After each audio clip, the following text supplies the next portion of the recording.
Hello viewers, welcome to our channel পাঁচের পাঠশালা। আমি শ্যামল রয়। আশা করি সকলেই ভালো আছো। আবারও নতুন একটি ভিডিও নিয়ে তোমাদের সামনে উপস্থিত হলাম। দেখো, মিশন ডাব্লিউবিপি এবং কেপি কনস্টেবল 2024কে ফোকাস করে যে আমাদের প্র্যাকটিস সেটটি চলছে তার আজ 20তম প্র্যাকটিস সেট। এর আগে অলরেডি আমাদের 1 থেকে 19তম প্র্যাকটিস সেট হয়ে গেছে। তোমরা যদি সেই প্র্যাকটিস সেটগুলি কেউ না দেখে থাকো তাহলে অবশ্যই আমাদের ইউটিউব চ্যানেলে এসে সেই প্র্যাকটিস সেটটি দেখে যাবে। তো বেশি কথা না বাড়িয়ে চলো আমরা আজকে ক্লাস শুরু করি। তো দেখো, আজকের প্রথম প্রশ্ন কি রয়েছে, কোন দেশের সংগঠন নোবেল পুরস্কার বা নোবেল প্রাইজ প্রদান করে? তো অপশনগুলো সকলেই দেখে নাও কি রয়েছে।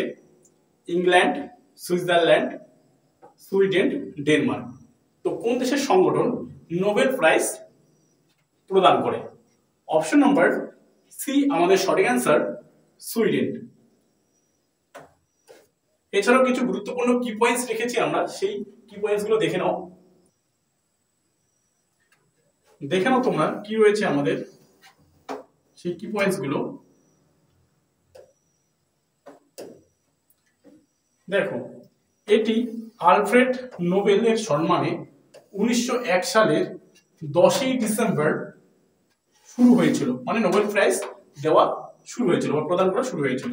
এটি কোন কোন ক্ষেত্রে এই নোবেল প্রাইজটা দেওয়া হয় সেটা দেখে নাও। পদার্থবিদ্যা, রসায়নবিদ্যা, চিকিৎসা, সাহিত্য, শান্তি এবং অর্থনীতির ক্ষেত্রে পুরস্কৃত হয়েছিল বা পুরস্কার দেওয়া হয়। এটি 1968 সালে শুরু হয়েছিল, মানে আমাদের অর্থনীতির ক্ষেত্রে এটি কত সালে শুরু হয়েছিল? 1968 সালে। নরওয়ের অ্যাসলোতে নোবেল শান্তি পুরস্কার ছাড়া সব নোবেল প্রাইজেই বা পুরস্কারেই সুইডেনের স্টকহোমে দেওয়া হয়। তার মানে কি দেখা গেল যে শুধু নোবেল যে শান্তি প্রাইজটা সেটা কোথায় দেওয়া হয়? এটা নরওয়ের আইসোলোতে দেওয়া হয়। তাছাড়া সব যে আমাদের রয়েছে, যেমন হচ্ছে পদার্থবিদ্যা, রসায়ন, চিকিৎসা, সাহিত্য, এইসব ক্ষেত্রে কোথায় দেওয়া হয়? এসব ক্ষেত্রে দেওয়া হয় আমাদের সুইডেনের স্টকহোমে। দেখো, এশিয়ার প্রথম বা ভারতের প্রথম কে নোবেল প্রাইজ পেয়েছিলেন? সেটা হচ্ছে আমাদের রবীন্দ্রনাথ ঠাকুর বা কবিগুরু রবীন্দ্রনাথ ঠাকুর, যে কিনা গীতাঞ্জলি কাব্যগ্রন্থের জন্য 1913 সালে কি হয়েছে? নোবেল প্রাইজ পেয়েছে, যেটা কিনা এশিয়ার মধ্যে প্রথম ব্যক্তি আমাদের রবীন্দ্রনাথ ঠাকুর। এছাড়াও আমাদের অর্থনীতির ক্ষেত্রে কে নোবেল প্রাইজ পেয়েছে সেটা তোমাদের হোমওয়ার্ক থাকলো, তোমরা সেটা কমেন্টের মাধ্যমে আমাকে জানাবে যে অর্থনীতিতে কে ইদানিং আমাদের নোবেল প্রাইজ পেয়েছেন ভারত থেকে। ঠিক আছে, পরের প্রশ্নে চলে যাই আমরা। কি রয়েছে দেখো, সম্রাট আকবরের কোন জায়গার বিজয়কে স্মরণীয় করে রাখতে বুলন্দ দরওয়াজা নির্মাণ করা হয়েছিল? তো সম্রাট আকবর যিনি আছেন তিনি কোন জায়গাকে বিজয় করার পর, সেটাকে জয়ী হওয়ার পর বুলন্দ দরওয়াজা নির্মাণ করেছিলেন? অপশনগুলো দেখে নাও তোমরা। বাংলা, বিহার, গুজরাট, দাক্ষিণাত্য। তো বুলন্দ দরওয়াজা নির্মাণ করেছিলেন কি? অপশন নাম্বার সি, গুজরাট জয় করার পর সম্রাট আকবর বুলন্দ দরওয়াজা নির্মাণ করেন। নেক্সট প্রশ্নপত্রে চলে যাই আমরা। কি রয়েছে দেখো, মানব দেহে খাদ্য একটি অবিচ্ছিন্ন নালীর মধ্যে দিয়ে যায়, যা ড্যাশ থেকে শুরু হয় এবং মালদরে শেষ হয়। তো নিম্নের কোনটি এখান থেকে শুরু হয়? দেখো, খাদ্য পাইপ, পাকস্থলী, মলাশয়, মুখ গ্রহবর। তো সঠিক অ্যান্সার কি হয়ে যাবে আমাদের দেখে নেই। মানব দেহে খাদ্য একটি অবিচ্ছিন্ন নালীর মধ্যে দিয়ে যায়, যা অপশন নম্বর ডি মুখ গ্রহবর থেকে শুরু হয় এবং মলদ্বার দিয়ে তা শেষ হয়, তাই তো। নেক্সট প্রশ্নপত্রে চলে যাই। কি রয়েছে দেখো, জরুরি অবস্থার সময় কোন মৌলিক অধিকার স্থগিত করা যায় না? কি বললাম? জরুরি অবস্থার সময়, ডিউরিং এমার্জেন্সি হওয়ার সময় কোন মৌলিক অধিকার বা ফান্ডামেন্টাল রাইটস স্থগিত করা যায় না? অপশনগুলো দেখে নাও। ধারা 12 থেকে 14, ধারা 16 থেকে 17, ধারা 20 থেকে 21, ধারা 18 থেকে 19। তো আমাদের সঠিক অ্যান্সার হয়ে যাবে অপশন নাম্বার সি, ধারা 20 থেকে 21। এই 20 থেকে 21 ধারাগুলি কি কি রয়েছে সেগুলো আমরা জেনে নিই। দেখে নাও তোমরা কি রয়েছে। দেখো,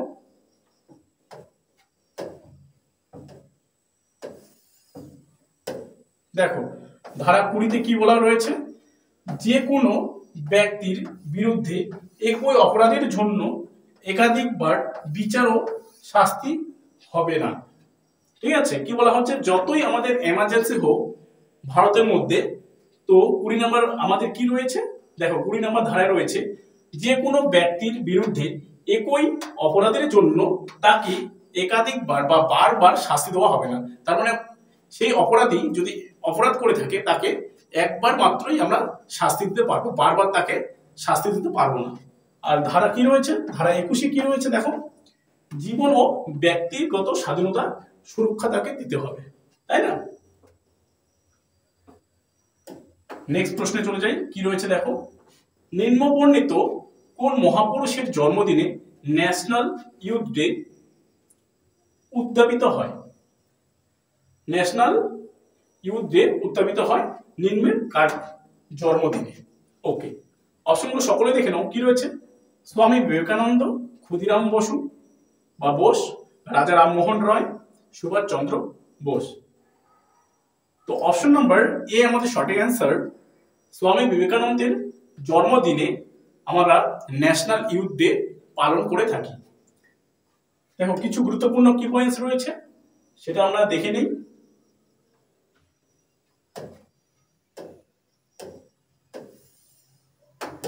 দেখো, 12ই জানুয়ারি ভারতের জাতীয় যুব দিবস পালিত হয়। 12ই জানুয়ারি কি হয়, আমাদের ভারতের জাতীয় দিবস পালিত হয়। এই 12ই জানুয়ারি হচ্ছে আমাদের কি, স্বামী বিবেকানন্দের জন্মদিন, তাই তো। 1984 সালে ভারত সরকার এই দিনটিকে জাতীয় যুব দিবস হিসাবে ঘোষণা করে। 1985 সাল থেকে এই অনুষ্ঠানটি প্রতি বছর ভারত সরকার পালন করে থাকেন। কি বলা হচ্ছে তাহলে, জাতীয় যুব দিবস 12ই জানুয়ারি, যেটি কিনা আমাদের স্বামী বিবেকানন্দের জন্মদিনে, সেই জন্মদিনে কি হচ্ছে, আমাদের ন্যাশনাল ইউথ ডে পালন করা হচ্ছে। পরের প্রশ্নে চলে যাই। দেখো কি রয়েছে, জেট ইঞ্জিন কে আবিষ্কার করেছেন। নিম্নের মধ্যে কে জেট ইঞ্জিন আবিষ্কার করেন। অপশনগুলো দেখে নিই। Jules Janssen, George Stephenson, sir Frederick Banting, Frank হুইলটন। তো জেট ইঞ্জিন কে আবিষ্কার করেন, অপশন নাম্বার ডি আমাদের সঠিক অ্যান্সার হয়ে যাবে, ফ্রাঙ্কো হুইলটন। এছাড়াও দেখো, জর্জ স্টিভেনসন যে কিনা বাষ্পচালিত রেল ইঞ্জিন আবিষ্কার করেন। তার মানে বাষ্প রেল ইঞ্জিন কে আবিষ্কার করলেন, আমাদের জর্জ স্টিভেনসন। আর জেট ইঞ্জিন কে আবিষ্কার করলেন, আমাদের ফ্রাঙ্কো হুইলটন। নেক্সট প্রশ্নপত্রে চলে যাই। কি রয়েছে দেখো, গণপরিষদে ভারতীয় সংবিধান রচনায় কতজন সদস্য ছিলেন। তোমরা সকলেই জানো যে গণপরিষদ যেটি কিনা আমাদের গঠিত হয় 1946 সালে, তাই তো। গণপরিষদ গঠিত হয় কত সালে, 1946 সালে। তো এই গণপরিষদ যখন আমাদের গঠিত হয় বা রচনা হয় তখন কতজন সদস্য ছিলেন। অপশনগুলো দেখে নাও। 299 জন, 199 জন, 298 জন, 398 জন। তো গণপরিষদ যখন বা ভারতীয় সংবিধানের রচনার সময় আমাদের সদস্য সংখ্যা ছিলেন কতজন গণপরিষদে, অপশন নাম্বার এ আমাদের সঠিক অ্যান্সার হয়ে যাবে 299 জন। পরের প্রশ্ন দেখো, মহারাজা নরেন্দ্র সিং দ্বারা নির্মিত শীষমহল বা দর্পণের প্রাসাদ নিম্নলিখিত কোন শহরে অবস্থিত।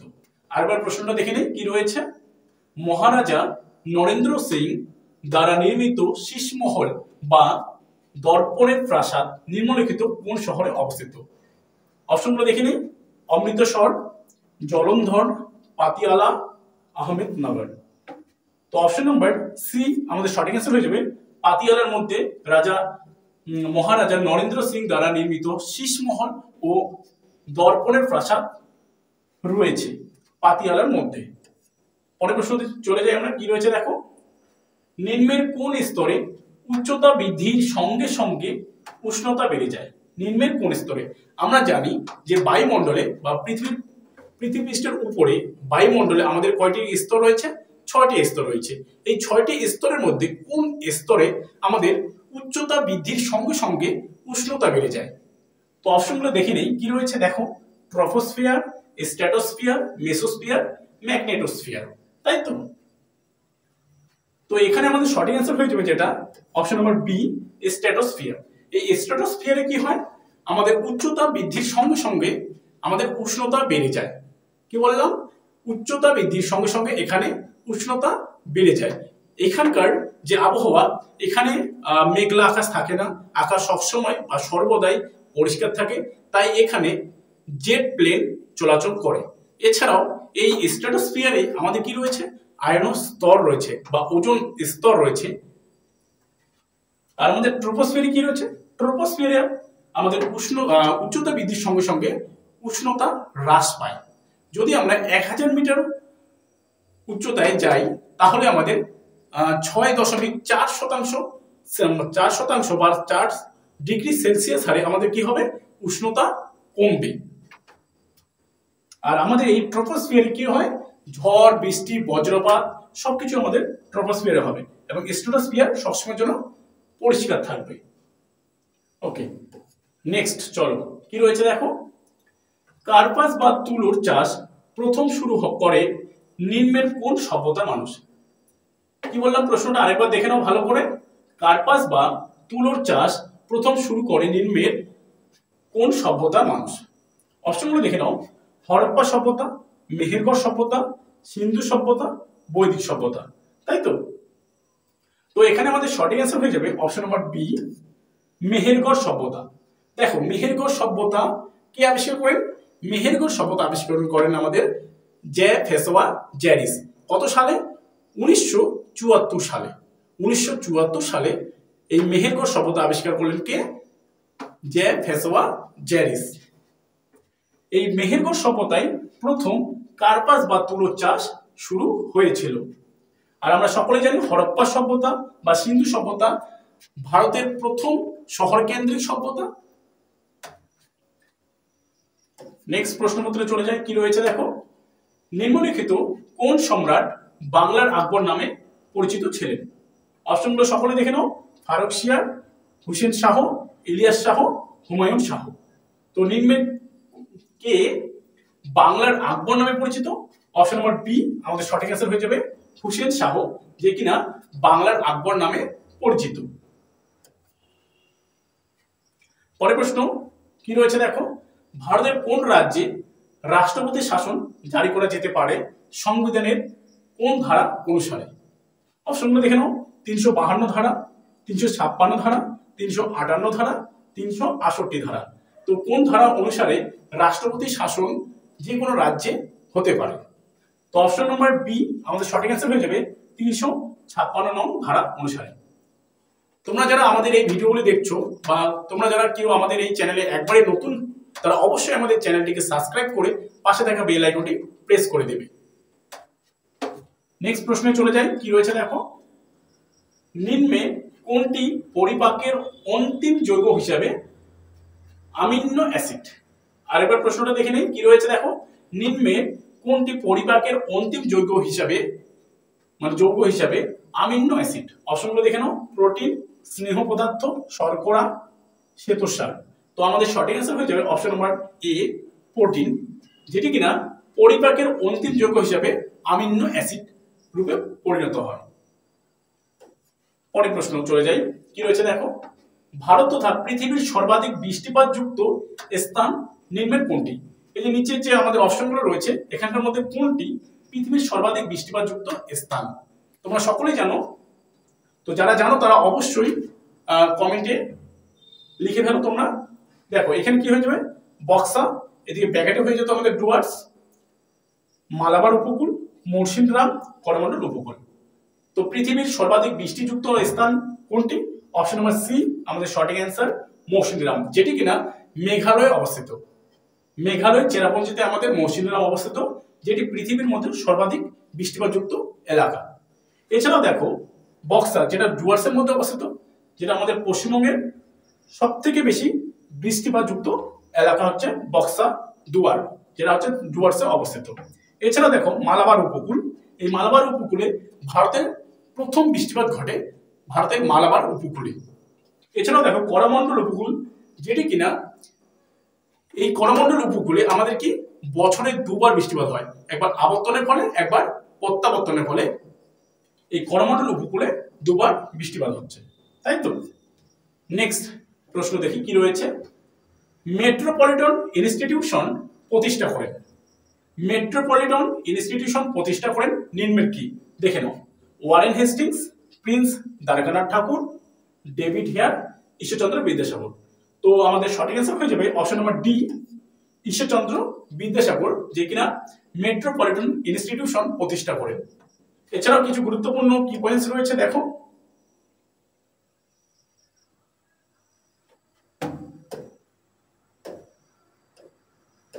দেখে নাও কি রয়েছে। 1872 সালে ঈশ্বরচন্দ্র বিদ্যাসাগর মেট্রোপলিটন ইনস্টিটিউশন স্থাপন করেন। কি বললাম, 1872 সালে ঈশ্বরচন্দ্র বিদ্যাসাগর মেট্রোপলিটন ইনস্টিটিউশন প্রতিষ্ঠা করেন, যেটি বর্তমানে বিদ্যাসাগর কলেজ নামে পরিচিত, যেটি বর্তমানে বিদ্যাসাগর কলেজ নামে পরিচিত, তাই তো। নেক্সট প্রশ্ন দেখো কি রয়েছে। নিম্নের কোনটি তাপ বা হিট পরিমাপের একক বা ইউনিট? কি বললাম, নিম্নের কোনটি তাপ বা হিট পরিমাপের একক? অপশনগুলো দেখে নাও, জুল, ভোল্ট, মিটার, নিউটন। তো তাপ পরিবাহের এককের নাম কি? অপশন নাম্বার এ আমাদের সঠিক অ্যান্সার, জুল। পরের প্রশ্নে চলে যাই, কি রয়েছে দেখো। কার রাজত্বকালে দাক্ষিণাত্যে প্রথম মুসলিম আক্রমণ ঘটেছিল? কার রাজত্বকালে দাক্ষিণাত্যে প্রথম মুসলিম আক্রমণ ঘটেছিল? অপশনগুলো দেখে নাও, ইলতুৎমিশ, আলাউদ্দিন খলজি, জালালউদ্দিন খলজি, ফিরোজ শাহ তুঘলক। তো এখানে আমাদের সঠিক অ্যান্সার হয়ে যাবে option number C, Jalaluddin Khalji, যে কিনা খলজি বংশের প্রতিষ্ঠাতা। কি বললাম, জালালউদ্দিন খলজি, যে কিনা খলজি বংশের প্রতিষ্ঠাতা। পরের প্রশ্নে চলে যায়, কি রয়েছে দেখো। বিশ্ব অরণ্য দিবস কোন দিন পালিত হয়? বিশ্ব অরণ্য দিবস কোন দিন পালিত হয়? অপশনগুলো দেখে নাও, 5 জুন, 21 মার্চ, 22 এপ্রিল, 23 জুলাই।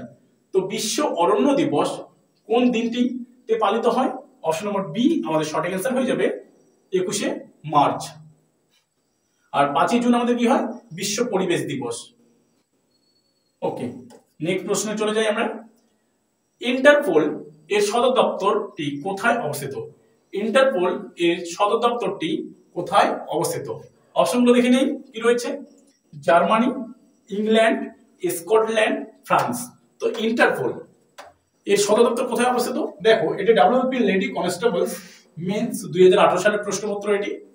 তো ইন্টারপোল এর সদর দপ্তর কোথায় অবস্থিত? অপশন নম্বর ডি, ফ্রান্সে অবস্থিত। নেক্সট প্রশ্ন দেখে নিই। মেজর ধ্যানচাঁদ খেল রত্ন পুরস্কার, মেজর ধ্যানচাঁদ খেল রত্ন পুরস্কার কোন ক্ষেত্রে দেওয়া হয়? অপশনগুলো দেখে নেই। ক্রীড়া ক্ষেত্রে, শাস্ত্রীয় সঙ্গীতে, মানবতা সামাজিক কার্যকলাপ ক্ষেত্রে, শান্তি নিরস্ত্রীকরণ এবং উন্নয়নের ক্ষেত্রে।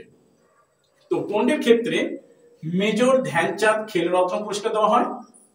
অপশন নাম্বার এ আমাদের সঠিক অ্যান্সার হয়ে যাচ্ছে। ক্রীড়ার ক্ষেত্রে আমাদের কি মেজর ধ্যানচাঁদ খেল রত্ন পুরস্কার দেওয়া হয়ে থাকে। কিছু গুরুত্বপূর্ণ কি পয়েন্টস লিখেছি দেখো।